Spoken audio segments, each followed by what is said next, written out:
இந்த தமிழ் தேசத்தில் தந்தை பெரியார் என்பவர் ஒரு புனித பசுவாக கருதப்படுகிறார்.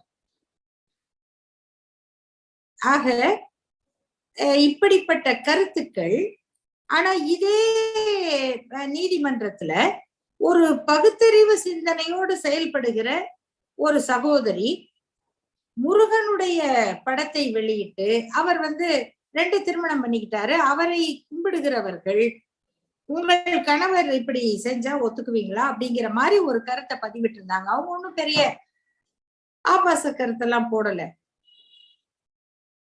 அவங்களுக்கு பெயில் கொடுக்கணும் அப்படின்னு கேட்டதுக்கு, பழனி கோயில்ல படிக்கட்டு கழுவுறீங்களா, அப்படி ஒரு நிபந்தனை போடலாமான்னு ஒரு கேள்வி வந்தது ஒரு நீதிமன்றத்துல. அப்புறம் உயர் நீதிமன்றத்துல அவங்களுக்கு அவ்வளவு எளிதாக எல்லாம் பெயில் கொடுத்துடல. எதுக்கு? இந்த ஒரு கருத்தை போட்டதுக்கு. இது என்ன கருத்து? நம்ம பேசுற கருத்துல ஒரு தூசுக்காகுமா? ஏன்னா அப்போ நடந்து கொண்டிருந்தது பிஜேபியினுடைய ஏடுபிடி ஆட்சி. அவங்கதான் எல்லாரும் போலீஸ் ஆபீஸ்ல இருந்து எல்லாரையும் இயக்குவது பிஜேபி காரங்க தான்.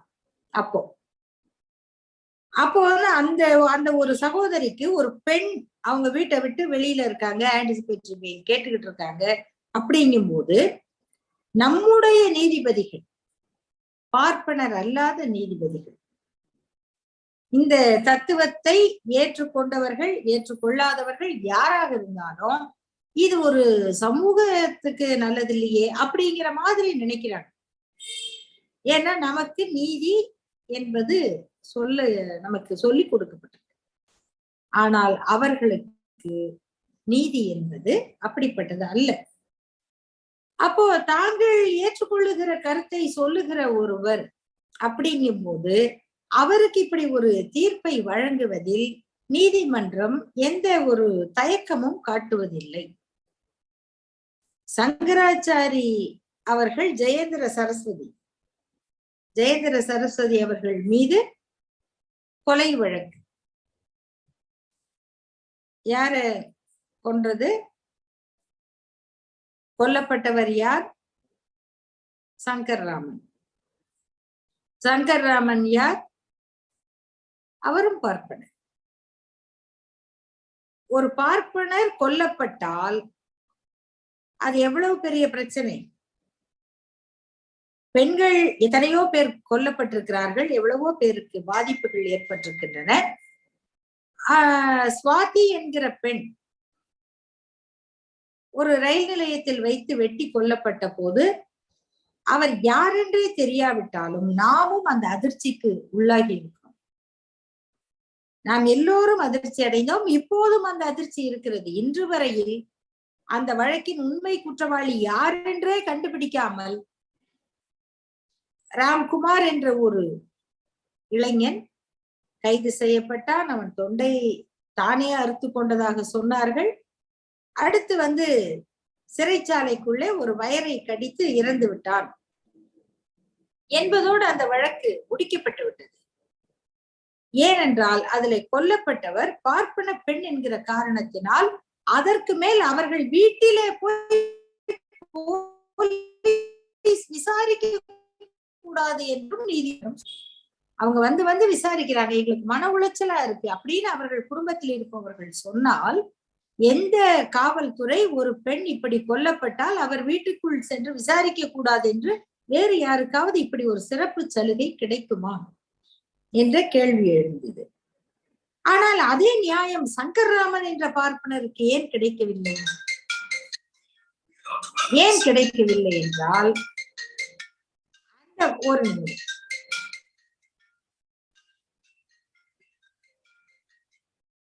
ஹலோ இல்லம்மா பேசிட்டு இருக்கேன்.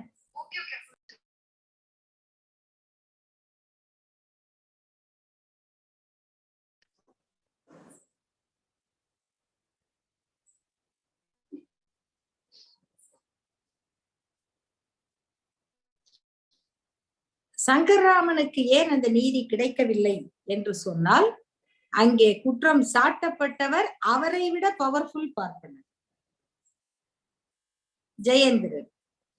இப்ப 2 பேரில் யாரை காப்பாற்றுவதில் அந்த அமைப்பு முனைகிறது என்று சொன்னால், கொல்லப்பட்டவர் பார்ப்பனராகவும் குற்றம் சாட்டப்பட்டவர் பார்ப்பனர் அல்லாதாராகவும் இருக்கும் பொழுது கொல்லப்பட்டவரை பற்றிய எந்த செய்தியும் வெளிவராமல் பாதுகாக்கப்படுகிறது. குற்றம் சாட்டப்பட்டவர் எப்படி செத்தார் என்றே தெரியாத முறையில் அவருக்கு மரணம் நிகழ்கிறது. ஆனால் கொல்லப்பட்டவர் பார்ப்பனராகவும் குற்றம் சாட்டப்பட்டவர் அவரை விட வலிமையான பார்ப்பனராகவும் இருக்கும் பொழுது அவருக்கு விடுதலை கிடைக்கிறது. அந்த வழக்கில் எத்தனையோ சாட்சிகள் தடயங்கள் இருந்தும், காரண நோக்கத்திற்கான ஆதாரங்கள் இருந்தும், அந்த வழக்கு விசாரணை எப்படி நடந்தது, குற்றம் சாட்டப்பட்டவருக்கு சிறைச்சாலையில் எப்படிப்பட்ட வசதிகள் உருவாக்கப்பட்டன, இவை அனைத்தும் நமக்கு தெரியும். அடுத்தது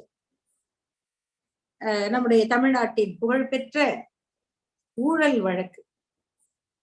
ஊழல் வழக்கு. ஆனா ஊழல் அப்படின்னா யாரும் அந்த ஊழலை சொல்றது இல்ல, ஊழல்வாதிக பேரு சொல்றது இல்ல. ஒரு முதல்வராக இருக்கும் பொழுது ஊழல் வழக்கில் கைதும் செய்யப்பட்டு உச்ச நீதிமன்றம் வரை தண்டனை உறுதி செய்யப்பட்டவர்கள் 2 பேர். ஒருவர் பீகார் முதல்வராக இருந்த லல்லு பிரசாத் யாதவ் அவர்கள், மற்றவர் தமிழ்நாட்டின் முதல்வராக இருந்த மறைந்த ஜெயலலிதா அவர்கள். இந்த 2 பேரில் லல்லு பிரசாத் யாதவ் அவர்களால் மீண்டும் முதல்வராக முடியவில்லை. அவரை எவ்வளவு காலம் முடியுமோ அவ்வளவு காலம் தண்டனை கொடுத்து சிறைச்சாலைக்குள்ளேயே வைத்திருந்தார்கள். ஆனால் தமிழ்நாட்டின் முதல்வராக இருந்த ஜெயலலிதா அவர்களுடைய வழக்கில் உச்ச நீதிமன்றத்தில் அப்பீல் இருக்கிறது, அதிலே ஒரு இடைக்கால உத்தரவு இருக்கிறது என்கிற அடிப்படையில் அவர் மீண்டும் தேர்தலில் நின்று வரை முதல்வராக அனுமதிப்பட்டு அவர் இறந்ததற்கு பிறகு அவர் குற்றவாளிதான் என்று உறுதி செய்யப்பட்டது.